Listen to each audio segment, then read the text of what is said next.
ఈ 7 రోజుల నుంచి అయితే వాన ఎడతెరపి లేకుండా ఎండ కనిపించకుండా అయితే పడతా ఉందండి.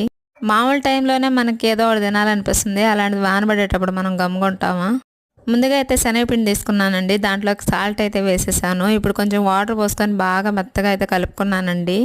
మొత్తం బజ్జీల ప్రాసెస్ అంతా ఇక్కడే ఆధారపడి ఉంటుంది. ఎందుకంటే నీళ్ళుగా అయితే ఉండకూడదు అనమాట. అలానే గట్టిగా ఉండకూడదు.